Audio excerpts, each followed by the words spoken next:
तो दोस्तों आज का हमारा टॉपिक है speed regulation of a three phase induction motor. इस लेक्चर में मैं आपको बताने वाला हूँ कि किसी भी थ्री फेज इंडक्शन मोटर की स्पीड को अगर हमको कंट्रोल करना है तो हम किन किन टाइप्स की टेक्निक्स का यूज़ करके किसी भी थ्री फेज इंडक्शन मोटर की स्पीड को कंट्रोल कर सकते हैं। तो बेसिकली किसी भी थ्री फेज इंडक्शन मोटर की स्पीड को कंट्रोल करना इतना आसान नहीं होता है, क्योंकि जो उसकी फंडामेंटल टेक्निक्स जो होती हैं वो उनकी जो कॉस्ट इफ़िशियंसी होती है वो काफ़ी लो होती है, और बेसिकली उनका यूज़ जो है हम नहीं करते हैं इंडस्ट्री पर्पज़ से। लेकिन इंडस्ट्री में बीएफटी और सेमीकंडक्टर डिवाइसेस जो हैं, इनके आ जाने से आजकल हम जो स्पीड रेगुलेशन है उसको हम आसानी से किसी भी थ्री फेज इंडक्शन मोटर की कर रहे हैं।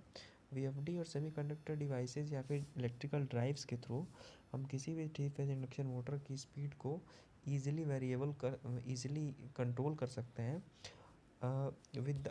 ये बेसिकली एक कॉम्पैक्ट सिस्टम है ड्राइव्स और ये सेमीकंडक्टर डिवाइसेस का, जिसमें हम थायरिस्टर्स के थ्रू वोल्टेज कंट्रोलर्स वगैरह का यूज़ करके हम थ्री फेज इंडक्शन मोटर की स्पीड को कंट्रोल कर सकते हैं। तो यहाँ पे हम जितनी टाइप के मेथड्स हैं उन सब के बारे में देखेंगे, तो इस पूरे वीडियो में आगे बने रहिएगा, आपको सारी चीज़ें समझ में आएंगी। तो बेसिकली अगर हम देखें तो दो तरीके पॉसिबल होते हैं किसी भी थ्री फेज इंडक्शन मोटर को। दो तरीक़ों से बेसिकली दो तरीक़ों से हम उसकी स्पीड को कंट्रोल कर सकते हैं। एक तो हम स्टेटर के साइड से और दूसरा रोटर के साइड से हम किसी भी थ्री फेज इंडक्शन मोटर की स्पीड को कंट्रोल कर सकते हैं।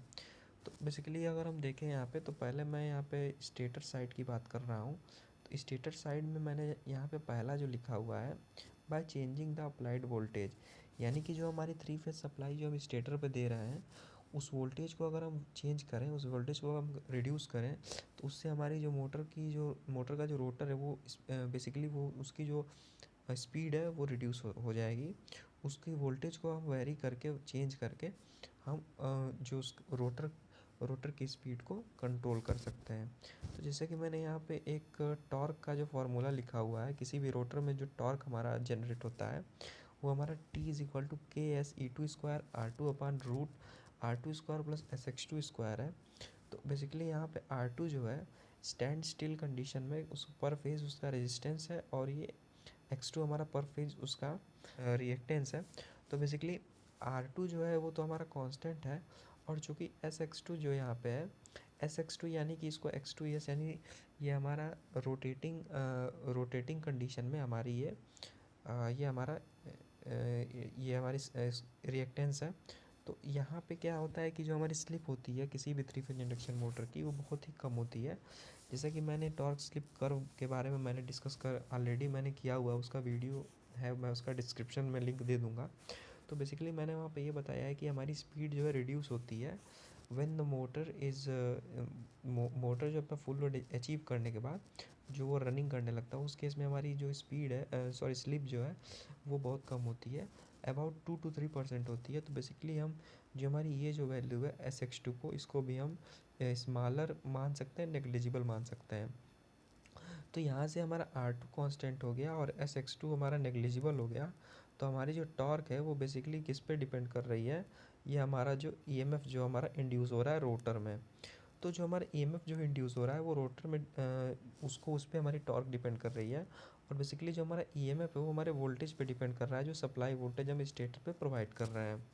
तो अब जैसे हम देख सकते हैं कि जो हमारा ये अगर हम इस वोल्टेज को वेरी करें तो इससे हमारा इंड्यूस ईएमएफ जो है वो वेरी करेगा।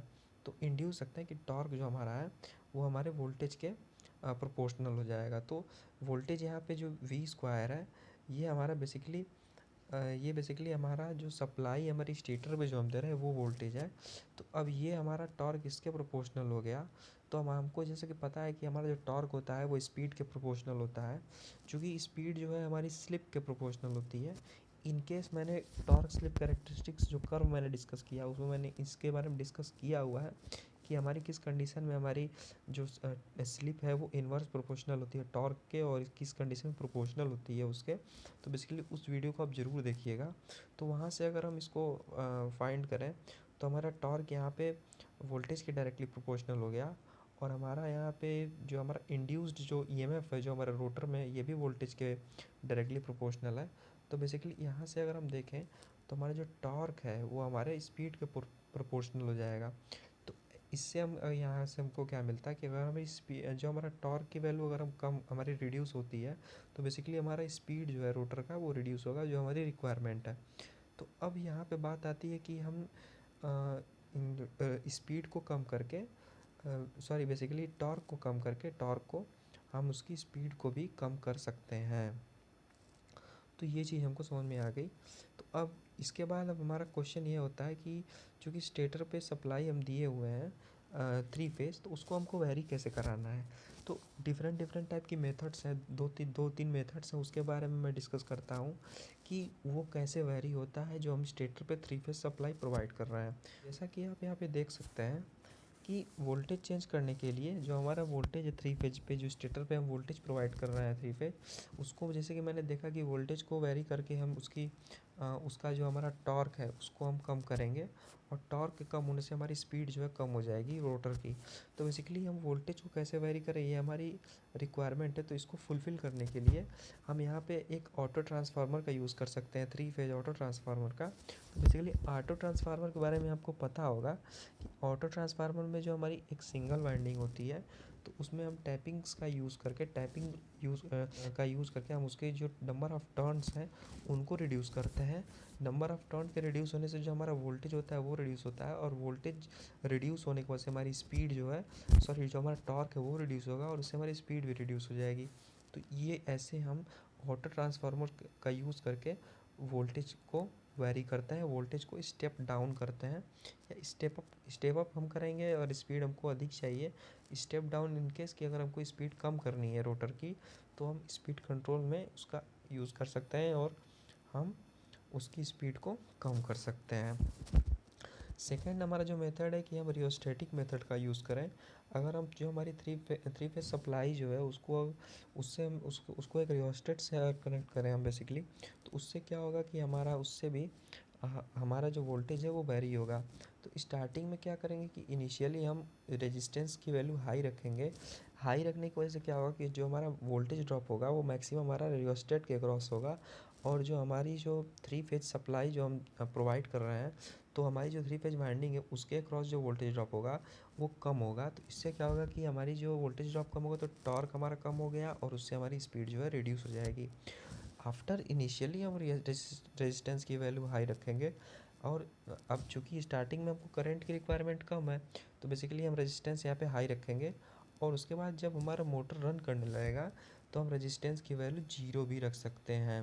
बेसिकली कम रख देंगे क्योंकि हमारी मोटर जो है फुल लोड को अचीव कर लेगी, फुल लोड पे रन करने लगेगी। तो बेसिकली उस टाइम हम रेजिस्टेंस की वैल्यू कम कर देंगे, 0 भी रख सकते हैं बेसिकली। तो ये हमारा एक रियोस्टेटिक मेथड हो गया। तो ये मेथड जो है हमारा ये आउटडेटेड मेथड है और इसका यूज़ हम नहीं करते हैं। कारण इसका ये है कि इससे क्या होता है कि हमारे रियोस्टेट के अक्रॉस I2R लॉसेज होते हैं, और ये हमारा डिसिपेट होता है हीट के फॉर्म में। तो इससे क्या होती है कि हमारी इफ़िशियंसी जो है ये हमारी मोटर की पूरी इफ़िशियंसी को इफ़ेक्ट डालता है I2R लॉसेज, और जो हमारी हीट जो डिसिपेट हो रही है due to the low efficiency, हम इस मेथड को यूज़ नहीं करते हैं बेसिकली, रियोस्टेटिक मेथड को। तो अब इसके बाद हमारा जो तीसरा मेथड आता है वोल्टेज को वेरी करने का, वो वोल्टेज रेगुलेटर का ये हमारा मेथड है। वोल्टेज रेगुलेटर में क्या होता है कि हम किन्हीं भी ये जो हमारे ये दो SCRs को हम आपस में ये पैरेलल में जोड़ के हम इनको इसका वो एक वोल्टेज रेगुलेटर का निर्माण करता है। तो बेसिकली इसमें हमारे दो SCR हैं। ये हमारा एक SCR A है। SCR is nothing but a silicon control rectifier. It is a type of a switching device which is specially designed for industrial purpose. It is especially used in different type of drives to control the system of any machine. तो basically यह इसका main work यही होता है कि switching device है। तो इसमें हम क्या किए हैं कि हम SCR को एंटी पैरेलल में एक दूसरे से यहाँ पे हमने यहाँ पे जोड़ा हुआ है, और इसको हमने AC सप्लाई यहाँ से दी हुई है, और फिर हमने यहाँ पे लोड कनेक्ट किया हुआ है।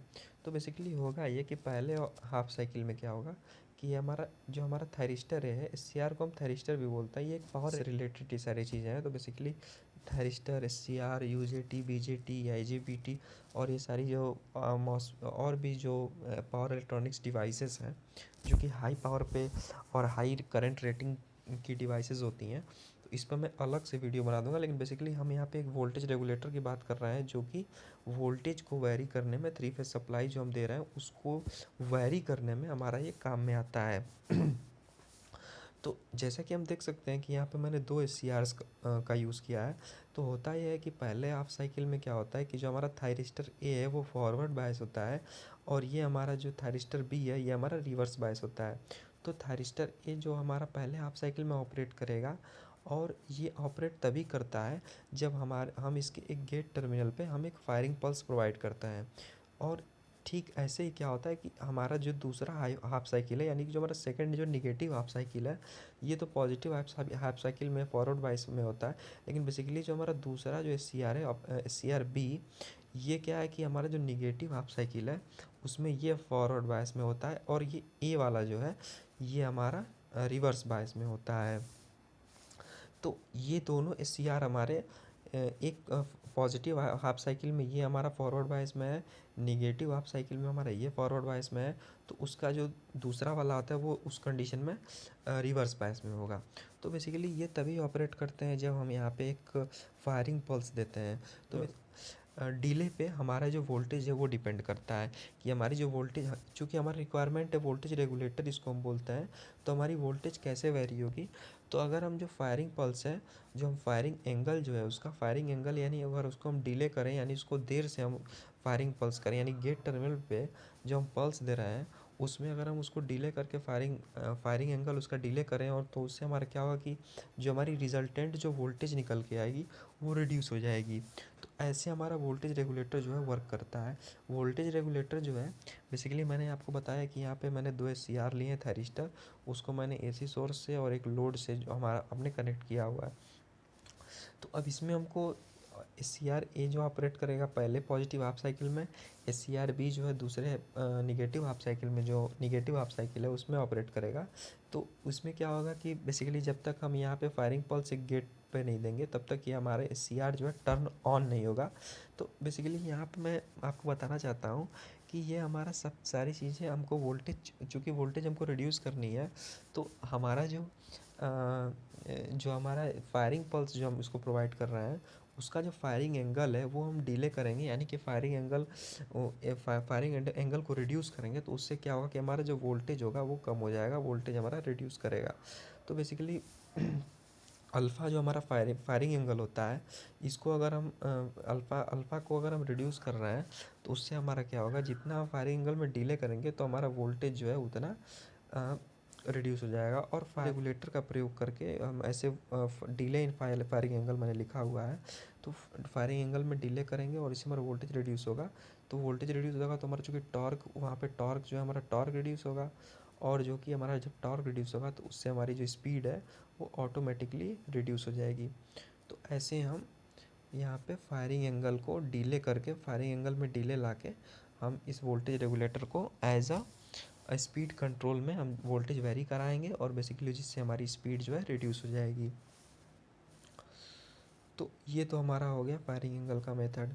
ये जो है हमारी सिंगल फेज सप्लाई के लिए ये फायरिंग एंगल है। ये जो मैंने बनाया हुआ है ये सिंगल फेज सप्लाई का वोल्टेज रेगुलेटर है। तो बेसिकली जो अगर हमको 3 फेज सप्लाई में हमको अगर वोल्टेज रेगुलेटर की जो हमारी रिक्वायरमेंट होगी उसका मैं आपको यहाँ पे सर्किट डायग्राम दिखा देना चाहता हूँ। तो ये हमारा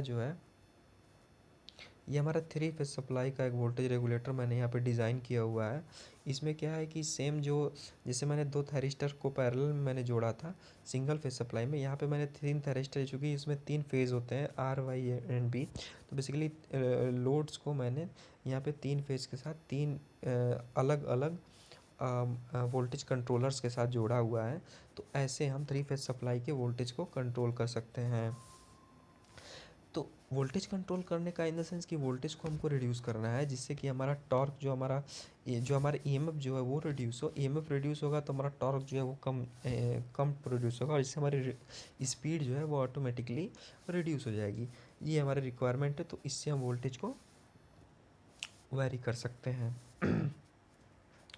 तो ये तो हमारा पहला मेथड हो गया कि by varying the stator voltage. ये हमारा पूरा मेथड कंप्लीट हो गया। अब हमारा जो दूसरा मेथड जो हमारा आता है, दूसरे मेथड में हम जो फ्रिक्वेंसी है उसको वेरी करके हम किसी भी मोटर की स्पीड को कंट्रोल कर सकते हैं। क्योंकि हमको पता है कि जो हमारी सिंक्रोनस स्पीड होती है उसमें NS बराबर 120 F/P होता है। तो हमारी जो सिंक्रोनस स्पीड है वो फ्रिक्वेंसी की डायरेक्टली प्रोपोर्शनल है। तो जैसे हम इस फ्रिक्वेंसी को अगर हम रिड्यूस करेंगे, फ्रिक्वेंसी को अगर कम करेंगे, तो उससे हमारी जो रोटर है, हमारा जो सिंक्रोनस जो स्पीड है वो हमारा रिड्यूस होगा।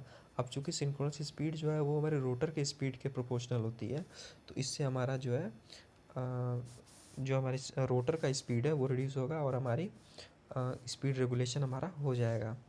तो अब चूँकि जैसा कि हम यहाँ पे मैं यहाँ पे बता रहा हूँ कि फ्रिक्वेंसी को हम रिड्यूस किए, तो इससे हमारा रोटर की स्पीड जो है वो रिड्यूस हो गई और हमारा स्पीड कंट्रोल हो गया रोटर में, मोटर का स्पीड कंट्रोल हो गया।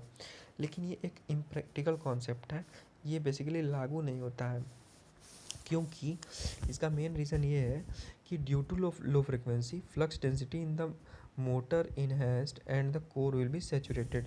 क्योंकि जो हमारी लो फ्रिक्वेंसी रहेगी, क्योंकि हम फ्रिक्वेंसी जितनी हमारी लो रहेगी, तो हमारे तो हमारा जो मोटर है, तो उसमें क्या होगा कि जो हमारा रोटर स्लॉट्स हैं उस पर जो फ्लक्स डेंसिटी है वो बढ़ जाएगी और उससे हमारा जो कोर होगा वो सैचुरेट कर जाएगा। तो हम क्या करें, ऐसी कौन सी मेथड का यूज़ करें? फ्रिक्वेंसी तो मान लीजिए हमको कम करना है, लेकिन बेसिकली अगर हम केवल फ्रिक्वेंसी कम करने के पर्पज़ से देखें तो उससे हमारा स्पीड कंट्रोल तो हो जाएगा, लेकिन उसका हमारा जो डिसएडवांटेज जो है क्या निकल के आएगा कि हमारा जो लो फ्रिक्वेंसी की वजह से जो हमारी फ्लक्स डेंसिटी है वो हमारी मोटर की जो है इन्हेंस करेगी और उससे हमारा जो कोर है वो सैचुरेटेड हो जाएगी। तो इसका यूज़ ऐसे हम इसको ऐसे यूज़ करें कि जो हमारी फ्रिक्वेंसी है उसके अकॉर्डिंग अगर हम वोल्टेज को भी वैरी करें, वोल्टेज के अकॉर्डिंग फ्रिक्वेंसी को वैरी करें, तो उससे उस कंडीशन में क्या होगा कि हमारी जो फ्रिक्वेंसी भी वैरी हो जाएगी, वोल्टेज भी, और उससे क्या होगा कि हमारा स्पीड कंट्रोल भी हो जाएगा और हमारी जो फ्लक्स डेंसिटी है वो नहीं इन्हेंस करेगी और बेसिकली हमारा उससे कोर जो है सैचुरेटेड नहीं होगा। तो इसके लिए हम जो मेथड यूज़ करते हैं उसको मैं बोल रहा हूँ, यहाँ पे मैंने लिखा हुआ है कांस्टेंट VYF कंट्रोल मेथड। जो बेसिकली ये हमारा जो मेथड है, इसके द्वारा हम वोल्टेज को फ्रिक्वेंसी के अकॉर्डिंग यहाँ पे चेंज करते हैं और ये हमारा मेथड जो है अप्लीकेबल होता है। और ये वाला जो पूरा मेथड है ये बेसिकली हमारा वोल्टेज कंट्रोल जो हमारा इंडक्शन मोटर होता है, voltage speed control, sorry, speed control में ये लगभग 95% जो है 95% ये इंडस्ट्री में यूज़ होता है। तो इसमें जो हम डिवाइस यूज़ में लाते हैं उसको बोलते हैं VFD, जिसका पूरा नाम है वेरिएबल फ्रीक्वेंसी ड्राइव, जो कि क्या करती है कि easily change the frequency end voltage simultaneously. जो वोल्टेज और फ्रीक्वेंसी को दोनों को साथ साथ में अपने अकॉर्डिंग हम उसके द्वारा चेंज कर सकते हैं। उसमें क्या होता है, उसमें ऐसी सिस्टम होती है कि हम उस फ्रिक्वेंसी के साथ साथ हम उसके वोल्टेज को भी वेरी करेंगे अपनी नीड के रिक्वायरमेंट के अकॉर्डिंग। तो यह जो मेथड है वो बेसिक मेथड है जिसका हम इंडस्ट्री में यूज़ करते हैं। अब जो हमारा तीसरा मेथड जो आता है, तीसरा मेथड जो होता है, ध्यान में दीजिए कि ये जितने मैं मेथड्स बता रहा हूँ ये बेसिकली स्टेटर के साइड से ही हैं। स्टेटर से हम जो स्टेटर के द्वारा जो हम स्पीड को रेगुलेट कर रहे हैं वो सारे मेथड्स हैं। तो अब ये जो तीसरा मेथड है, by changing the number of poles. जैसे कि हमको पता है कि NS बराबर जो होता है 120 F/P हो सकते हैं कि अगर हमारी फ्रिक्वेंसी 50 हर्ट्ज है जो कि कांस्टेंट और इंडस्ट्रियल फ्रिक्वेंसी है जिस पे हमारी सारी मशीनें वर्क करती हैं, तो उसमें क्या है कि जैसे 6 पोल, 4 पोल, 2 पोल के अगर हम मोटर्स अगर हम ले रहे हैं, तो उसमें क्या है कि जो हमारी स्पीड होगी वो 1000 RPM, 1500 RPM, 300 RPM। तो जैसे कि आप देख सकते हैं कि ये ये होता है, यानी कि NS जो है P के इन्वर्स प्रोपोर्शनल होता है। तो बेसिकली अगर हम नंबर ऑफ पोल के को रिड्यूस कर रहे हैं तो उससे हमारी जो स्पीड है वो बढ़ती जा रही है। यानी कि 2 पोल की मशीन है तो उससे हमारी स्पीड ज़्यादा होगी। तो नंबर ऑफ़ पोल्स को हम अगर इंक्रीज़ करें, नंबर ऑफ़ पोल्स को अगर हम इंक्रीज़ कर रहे हैं तो उस केस में क्या होगा कि हमारी जो नंबर ऑफ़ पोल्स को इंक्रीज़ करने से हमारी जो स्पीड है वो हमारी कम हो जाएगी। यानी कि नंबर ऑफ़ पोल्स हमारे जितने ज़्यादा होंगे हमारी स्पीड हमारी उतनी कम होगी। चूँकि यह मेथड जो है ये हमारा आउटडेटेड मेथड है। क्यों आउटडेटेड मेथड है? क्योंकि ये केवल 2 स्पीड के वेरिएशंस में ये मेथड हमारा वर्क में आता है और बेसिकली इसमें केवल 2 तरीके ही काम में आते हैं और ये नंबर ऑफ़ पोल्स को वेरी कराना ये आप ये खुद में एक थोड़ा सा सोफिस्टिकेटेड मेथड है। तो बेसिकली यह मेथड भी हमारा आउटडेटेड है। मैंने यहाँ पे बता दिया कि इंडस्ट्रियल पर्पज़ में ये वाला मेथड हमारा ज़्यादा यूज़ होता है by using variable frequency drive. तो ये हमारा स्टेटर साइड से हमने यहाँ पे हमारा मेथड आता है वो आता है speed control from rotor side. Rotor side से हम किसी भी 3 फेज इंडक्शन मोटर की स्पीड को कैसे कंट्रोल करें ये मैं आपको बता रहा हूँ।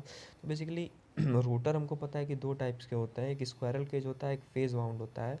फेज वाउंड रोटर यानी कि इसको स्प्लिट रिंग्स रोटर भी हम बोलते हैं। तो स्क्वायरल केज रोटर में ये पॉसिबल नहीं होता है कि हम उसकी स्पीड को कैसे वेरी करें। तो बेसिकली ये जो पहला मेथड है ये रेजिस्टेंस को एक्सटर्नल रेजिस्टेंस को जोड़ के हम उसके टॉर्क को उसके स्पीड को कैसे रेगुलेट करें वो वाला मेथड है। तो बेसिकली यहाँ पे अगर हम एक्सटर्नल रेजिस्टेंस जोड़ते हैं तो स्क्वायरल केज इंडक्शन मोटर में ऐसा पॉसिबल नहीं होता है। लेकिन जो हमारा फेज वाउंड रोटर होता है इसमें क्या होता है कि जो हम जो उसके वाइंडिंग टर्मिनल्स हैं उसको हम डेल्टा में कनेक्ट करके 3 स्लिप रिंग्स का यूज़ करके अगर उसको एक्सटर्नल रेजिस्टेंस से जोड़ दें तो उससे क्या होगा कि हमारी जो स्पीड है वो रिड्यूस हो जाएगी। तो रेजिस्टेंस से जैसे जोड़ेंगे तो उससे क्या होगा कि हमारा जो टॉर्क जो है वो रिड्यूस होगा। इसके साथ जो हमारी स्पीड है तो वो बेसिकली हमारी रिड्यूस हो जाएगी। यहाँ पे ध्यान दीजिएगा कि रेजिस्टेंस जोड़ने से हमारा स्टार्टिंग टॉर्क जो होता है वो हमारा इम्प्रूव करता है। यहाँ पे मैं जो बात कर रहा हूँ ये स्टार्टिंग टॉर्क की बात मैं नहीं कर रहा हूँ, तो आप कंफ्यूज ना होइएगा यहाँ पे।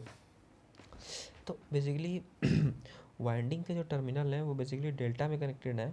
तो उनको हम 3 स्लिप रिंग्स को के द्वारा जोड़ के और उसको हम बाहर ले आके उनको तीनों को, चूँकि वो तो डेल्टा में टर्मिनल हमारा कनेक्टेड होता है स्टेटर वाला, तो स्टेटर टर्मिनल तो ऑब्वियस सी बात है डेल्टा में होता है। तो उसको अगर हम एक्सटर्नल रेजिस्टेंस से तीनों को जोड़ दें अगर with the help of auto star connected auto transformer, तो बेसिकली उस केस में क्या होगा कि हमारा उस केस में भी वही कंडीशन होगी जैसे कि हमने वहाँ पे रियोस्टेटिक कंडीशन में देखा था। हमारी एक्सटर्नल रेजिस्टेंस को ऐड करने से जो हमारी पावर डिसिपेट होगी हीट के फॉर्म में, तो ये भी हमारी मेथड जो है इसकी वजह से हमारी जो उसकी कॉस्ट इफिशियंसी है वो बहुत ही लो हो जाएगी।